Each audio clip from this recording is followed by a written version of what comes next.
Il est président de l'ONG Touche pas à mon petit commerce. Avec lui, nous allons aborder le premier sujet. Samuel Yamungu, c'est son nom. Bonjour et bienvenue. Merci. Voilà, avec vous, Samuel Yamungu, on va parler du cadre macroéconomique en République démocratique du Congo. D'entrée de jeu, pensez-vous que les cadres macroéconomiques s'est vraiment amélioré avec l'avènement du gouvernement Matata? Je voudrais simplement vous remercier pour l'occasion que vous nous accordez de pouvoir nous exprimer. Et l'élément encore important que je voudrais aussi souligner avant de pouvoir rentrer dans le vif du sujet, c'est que la thématique dans laquelle vous me faites venir, c'est une thématique que personnellement j'apprécie. Pourquoi? Parce que c'est une thématique qui n'a pas de sentiment et qui n'a pas de parti pris et qui n'a pas de parti politique. L'économie. Le chiffre, c'est pour tout le monde. Donc, dans la définition du cadre macroéconomique, c'est que le cadre macroéconomique est juste des indicateurs qui permettent de pouvoir donner des indicateurs statistiques, qui permettent de donner la santé économique d'une nation. Et ces composants sont lesquels? Il y a l'industrie, l'emploi, et éventuellement le commerce. Et nous allons simplement dire ceci, c'est que la RDC, c'est un pays, à ma connaissance, à moins que je me trompe, depuis pratiquement la varénisation, nous avons dégraissé sur le plan de la production industrielle. C'est-à-dire, actuellement, nous sommes un pays qui vivons de l'économie primaire, ça veut dire l'économie de la consommation. C'est un peu comme celui qui prendrait une mangue, qui la mange et qui la jette, et en oubliant que la mangue elle peut être transformée en jus de fruits, en confiture, en beaucoup de composantes, même dans le domaine pharmaceutique, et j'en passe. Et à cette dimension-là, nous serons dans la dimension seconde qui est l'économie secondaire. L'économie secondaire qui est l'économie où le pays passe dans le mode d'industrialisation. Aujourd'hui, nous n'avons que des vestiges sur l'avenue poids lourd, des anciennes usines qui hier ont fait la gloire du Zaïre ou encore du Congo belge, et à l'imiter pareil. Et besoin il y a, ou mon rêve est que ces industries se remettent à fumer de telle enseigne que grâce à celle-là, quand elle va commencer à produire, nous avons déjà, vous savez, il est important de savoir que le Congo, c'est quand même 70 millions d'habitants. 70 millions d'habitants qui est aujourd'hui un capital énorme. Pour tous les pays, aujourd'hui, quand vous regardez les pays qui font partie du BRICS, c'est-à-dire les pays émergents, l'Afrique du Sud, l'Inde, la Chine, le Brésil et la Russie, la plupart de ces pays, si vous regardez en termes de leur quantité, en termes du nombre de la population, vous allez constater qu'ils ont, ils ont un nombre de population assez importante, peut-être en dehors de l'Afrique du Sud, qui, lui, est arrivé à pouvoir s'imposer grâce à de l'ambition. À de l'ambition, pas forcément démesurée, mais de l'ambition. Simplement, on dit en français, qui ne risque rien n'a rien. Mais on dit aussi, j'apprécie, moi personnellement, j'aime le risque dans le sens que quelqu'un a dit, le risque c'est une seconde vie. Parce que vous savez, quand vous avez peur de risquer, vous ne savez pas ce qui vous attend. Parce qu'on a souvent peur de risquer parce qu'on se dit qu'il y a la mort. Mais au cas où, si ce n'est pas la mort, c'est la vie. Quel type de vie vous aurez? Ça serait une vie meilleure. C'est par rapport à cela que je dis que le risque, c'est une seconde vie. Et vous regardez les autres pays émergents, le Brésil et autres, la quantité de la population est énorme. Donc, ça veut dire que le Congo, déjà, en son sein, a 70 millions d'habitants. C'est possible de pouvoir considérer ça comme étant un atout économique majeur pour pouvoir booster la dimension seconde de l'économie, c'est-à-dire l'économie secondaire. Au niveau industriel, nous pourrons avoir un marché local qui, si demain arrive à être stabilisé, arrive à être, comme qui dirait, pourvu en son besoin, nous pouvons maintenant voir que ces industries pourront passer à la dimension de l'exportation. Dans les exportations autour de nous, nous avons déjà 9 pays voisins. Si nous arrivons à servir à ces 9 pays voisins les produits de qualité qui viennent d'ici, nous aurons des retombées en devises étrangères à la Banque centrale, et ces devises étrangères feront en sorte que nous puissions avoir une monnaie encore plus stable, non pas parce que la volonté politique veut qu'elle reste à 90, mais parce que simplement les indicateurs réels politiques disent qu'elle reste à 90, ou encore elle peut même baisser au point de vue qualité de vie de telle enseigne que même quand vous avez comme qui dirait, une masse de devises qui sécurise la monnaie locale, votre monnaie locale devient puissante. C'est que votre monnaie est puissante, elle est en mesure de pouvoir affronter des charges et encore les meilleures. Vous verrez par exemple en Afrique du Sud, vous ferez des courses avec 100 $, vous allez voir que votre caddie est rempli, contrairement à ici. Okay? Et donc, à cela, quand on regarde les indices qui a trait à l'économie, à l'industrie, est-ce que nous sommes dans le vert? Je ne sais pas. Et pour répondre à la question, Samuel Yamungu, constatez-vous une nette amélioration depuis l'avènement du gouvernement Matata par rapport aux années précédentes? Mais personnellement, je suis quelqu'un qui pense que le Premier ministre Matata, il a eu à pouvoir faire un schéma simple sur le plan, comme qui dirait, d'acquisition ou bien de celui qui vient d'hériter un bien. C'est-à-dire, il a eu à pouvoir répertorier les actifs. Oui. Et c'est important de répertorier les actifs. Mais après cela, il faudrait passer à autre chose. Alors, on stabilise le cadre macroéconomique, comme vous me posez la question, par les composantes qui sont les suivantes: l'industrie, la création d'emplois et le commerce. Alors, quand je parle de ces éléments-là, c'est pour nous permettre de pouvoir, au finish, comprendre si nous sommes vraiment dans le vert, ou si c'est juste un terme scientifique qui reste non ludique pour la population.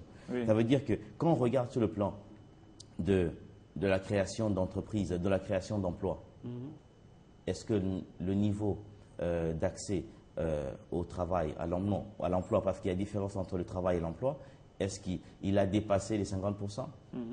Il y a ces pays où l'on constate que, à cause simplement du fait qu'ils ont franchi le seuil de 3 millions de chômeurs, ça grogne. Mais nous, on est à 110 millions d'habitants. Quel est notre degré notre hauteur sur le plan statistique du nombre de chômeurs?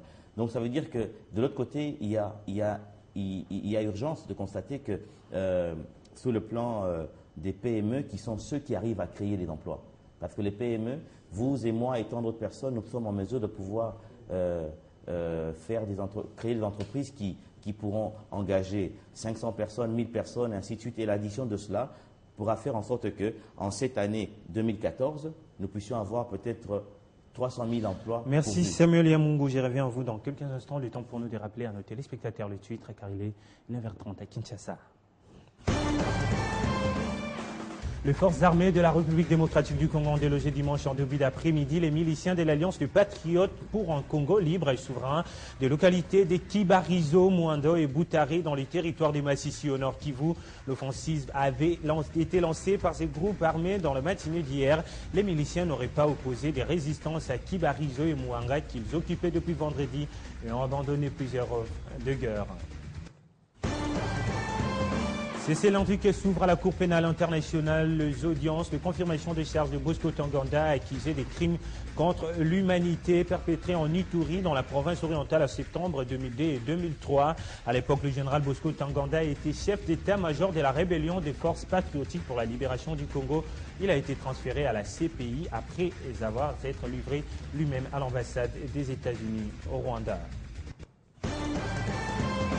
En France, le procès de Pascal Simbi Kangwa, accusé de complicité de génocide, va poursuivre en deuxième semaine l'audition des témoins de contexte chargés d'éclairer le jury populaire sur des faits commis il y a 2 décennies au Rwanda. Universitaires, juristes, journalistes ou militants de droits de l'homme viendront déposer devant la cour d'assises qui juge cet officier rwandais pour son rôle dans le génocide d'avril à juillet 1994. Au Rwanda, plusieurs films seront également projetés.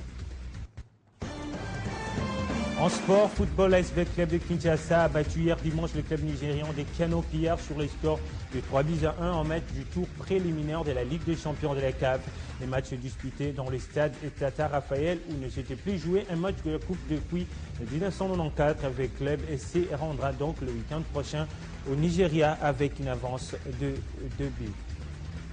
Voilà, c'était donc le rappel des titres que Claude Biringanine reviendra dans quelques minutes pour le développement. Je reviens à vous, Samuel Yamungu, pour parler de cette thématique, bien évidemment. Votre réaction? Voilà.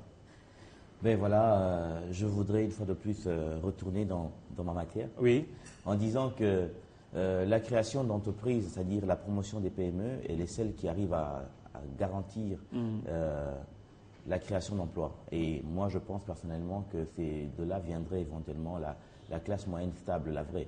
Oui. Et j'ai vu il y a quelques jours dans magazine où il y avait un banquier de la place qui était en train de parler du fait qu'il ne pouvait pas arriver à satisfaire tous les besoins de financement d'entreprises au niveau congolais ou bien au niveau local, par rapport au fait que toutes les banques commerciales réunies en RDC, dans leur trésor par rapport au cash flow qui permet de pouvoir faire des emprunts pour pouvoir booster les entreprises ou bien les entrepreneurs qui viennent demander des crédits. Parce que je ne sais pas s'il est important de savoir que c'est grâce au dépôt à terme, grâce au compte épargne, que les banques arrivent à avoir les moyens de pouvoir faire tourner les prêts et tout ça. Et ils ne sont qu'à 1 milliard de dollars dans toute la RDC. Et l'Allemagne, vous savez, en son temps, après la guerre mondiale, qui n'a pas été soutenue par le plan Marshall pour pouvoir redynamiser son économie, a eu à pouvoir financer, soutenir ses PME en les finançant de l'intérieur. Je pense que cet appel de détresse de ce banquier, moi je pense qu'elle est importante qu'aujourd'hui qu'elle soit entendue, parce que si nos autorités arrivaient à pouvoir faire en sorte que l'on puisse mettre peut-être 1 milliard de plus en dehors de ce qu'eux ils ont, ça pourrait éventuellement booster les PME, ça pourrait éventuellement assurer que les financements d'entreprises, c'est-à-dire on sentirait éventuellement ce cadre macroéconomique en train de fonctionner dans ce sens-là. Et il y a cet élément-là important. Et par rapport au commerce, c'est que nous voyons une fois de plus, comme vous savez que je suis défenseur des petits commerçants, en disant que touche pas mon petit commerce, parce que simplement nous pensons aussi d'un côté qu'il y a lieu que les lois soient appliquées, parce que le Congo peut-être peut manquer de plein de choses, mais il ne manque pas de lois, parce qu'il existe des lois par rapport à tout, mais c'est simplement leur application.